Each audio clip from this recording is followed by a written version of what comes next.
these issues that people have with ethics in the modern world. You know, everything's relative, man. You can't judge. It's all subjective. Morals are just, you know, cultural conveniences and so on. There's no absolute truth. Everything's subjective. All of this goopy, soupy self-erasure nonsense that really is designed to have you bring down the walls of your most treasured cities so that barbarians can wander through and pick at your gold at their leisure. Because one thing you will really clearly notice, that with the rise of radical relativism comes the rise of political correctness. Radical relativism and political correctness are like the sun and the moon that rise at the same time. It makes no sense logically, philosophically. From a takeover standpoint, it makes perfect sense. It makes no sense logically or philosophically. Because if everything is relative, then there's nothing wrong with being a fascist. If everything is relative, nothing is wrong with racism or sexism or whatever phobia you care to talk about, invent, or imagine. If everything is subjective, if you should never judge,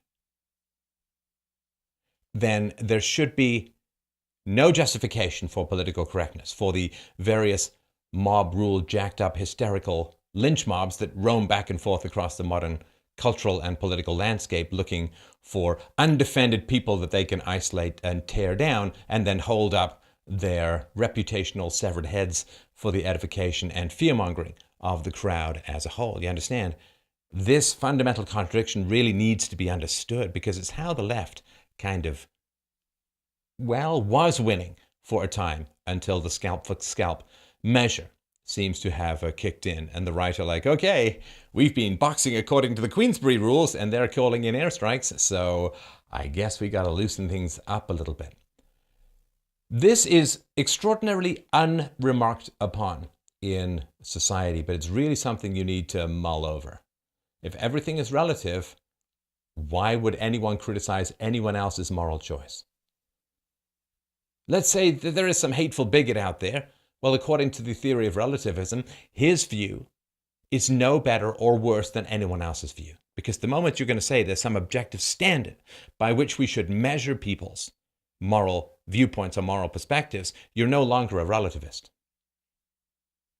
So the question is, what the hell is going on? This fundamental contradiction. There's no such thing as truth, man. There's no such thing as right and wrong. Ooh, you're a something, something, negative, something, something. Off with your head, attack. Here's some fox urine in the face. Makes no sense. It makes no sense logically. So what the hell is going on? Well, the totalitarians, the leftists, they have a thirst for power and dominance. This is what needs to be understood. They have a thirst for power and for dominance, and they're willing to enlist any distasteful ally they can possibly get their hands on, which is why you see these weird alliances among the left and various totalitarian ideological systems around the world. They have such a thirst for destruction, and they're so full of hate,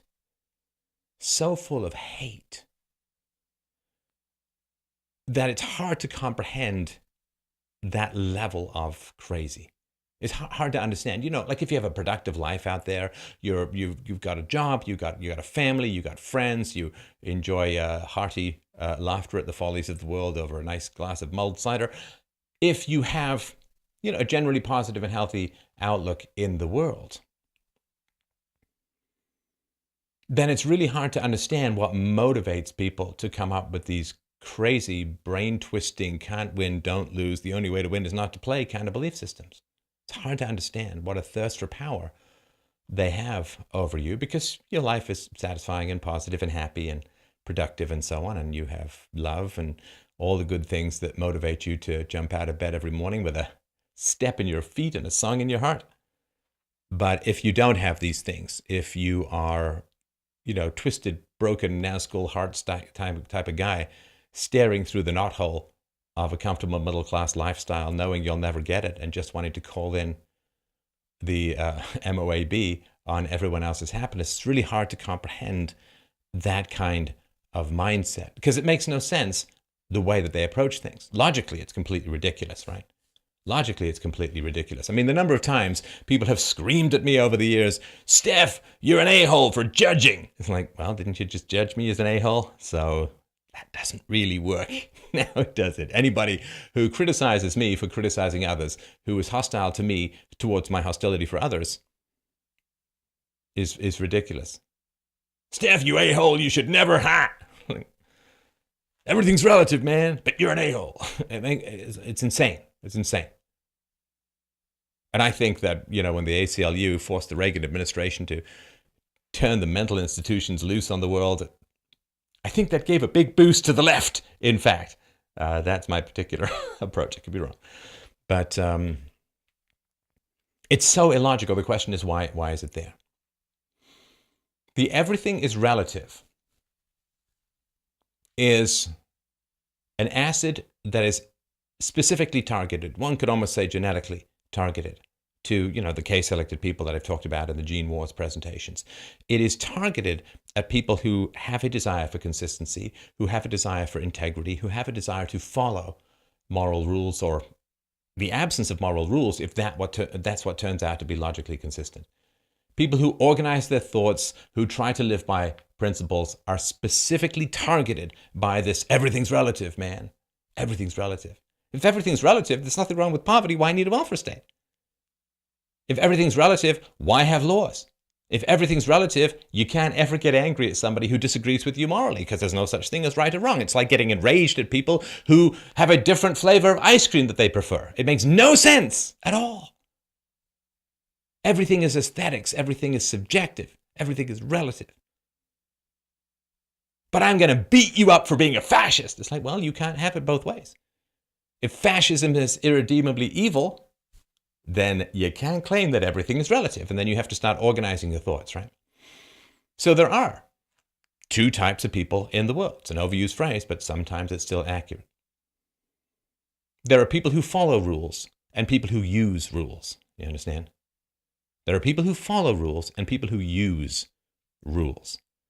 Now, the people who follow rules are very susceptible to being manipulated and controlled by the people who use rules for their own advantage. And they're not making anything up, right? It's right there in leftist manuals. It's right there in how the left says they want to operate, which is, well, we don't have any standards, but we know that the non-leftists have standards, so we're going to use their own standards against them to take them down. Right there in Rules for Radicals, it's right. It's not even subtle, right? Rommel, you crazy bastard, I read your book. Well, there's a reference from back in the day. A friend of mine did that once with beer bottles. It was quite a sight. But if you have a desire to follow rules rather than to use rules to control people, if you have a desire to follow rules, then people are going to say everything's relative, and that's going to weaken your security, your moral firmness, your sense of moral purpose. And it's particularly powerful against people who are atheists or agnostics.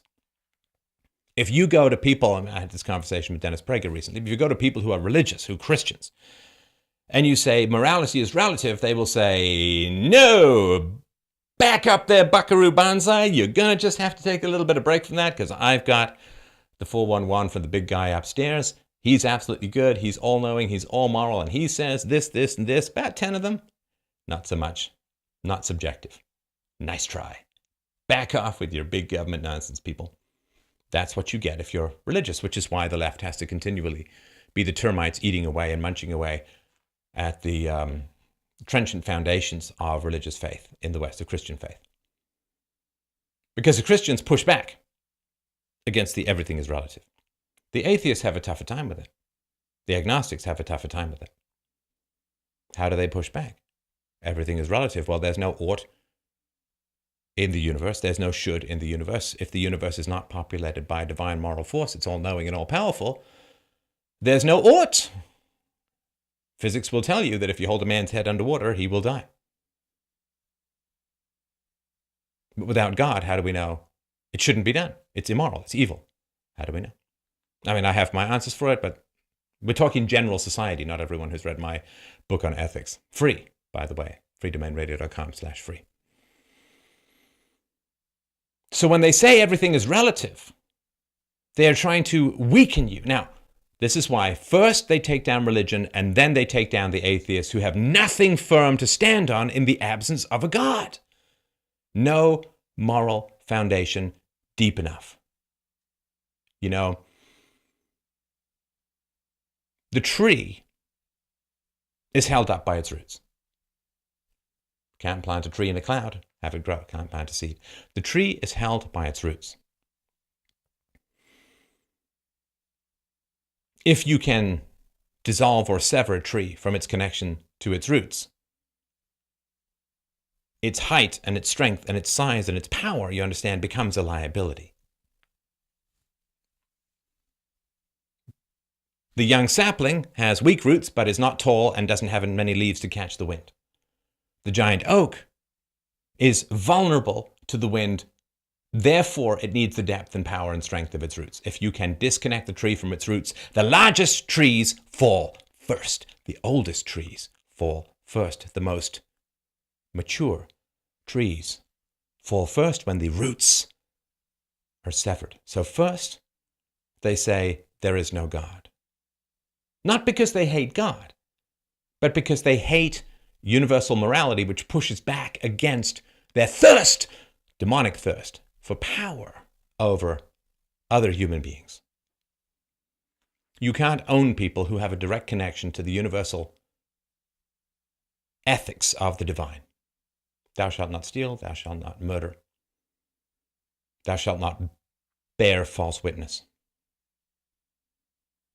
They must take down God in order to sever the tree of the West from its roots. Now, once they have done that, they can say that everything is relative. And what do you say back?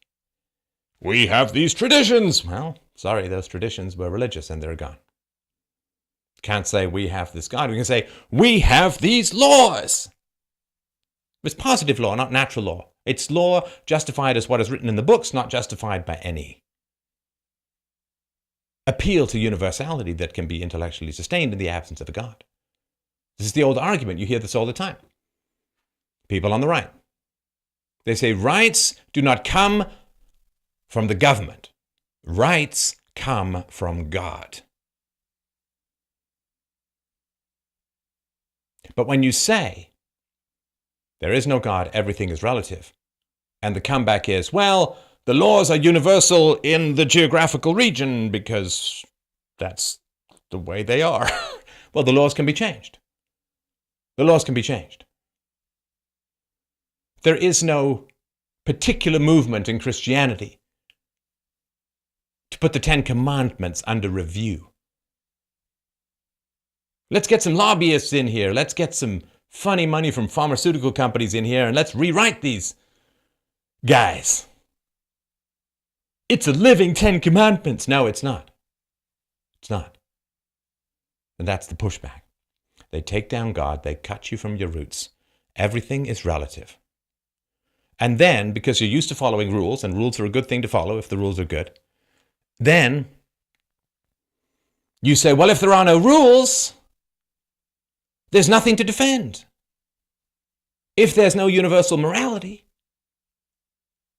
there's no wall to push back against the power mongers and the tsunami of incoming human livestock man managers that get uncorked and almost summoned pentagram style as the values fall, as the values collapse. The wall around the West was universal ethics. The laws were the shadow cast by the statue of the good. That statue is gone. And now we can pile up anything we want and call it a statue, and we can change the shadow by changing the statue. Nothing is permanent. Everything is in flux. Who wants that? Who wants that are those who want power over you. Power over you. Without universal ethics, without the staunch spine to push back against this endless hailing wave of mosquitoes, How do we push back against the power mongers once they have told us there are no rules that bar them from the escalation of their power? Now we ride into battle with no armor. The one job, as God began to fall in the West, the one job the philosophers had was to find a substitute for universal ethics, and they failed. And they failed, and they failed, and they distracted, and they co-joined with the enemy, and they collaborated, Vichy style, with the coming escalating destroyers of the West. You had one job, philosophers, to defend the universal ethics that was the shining light of the West, the city on the hill in white. The light that should have banished all shadows from the world where they're capable of being banished. And you let that light go out. Hell, you stood around and pissed on it. You Marxist, relativistic, postmodernistic piles of crap. So when people come to you and they say everything is relative, they're not trying to liberate you. They're trying to enslave you. And they're damn close to succeeding.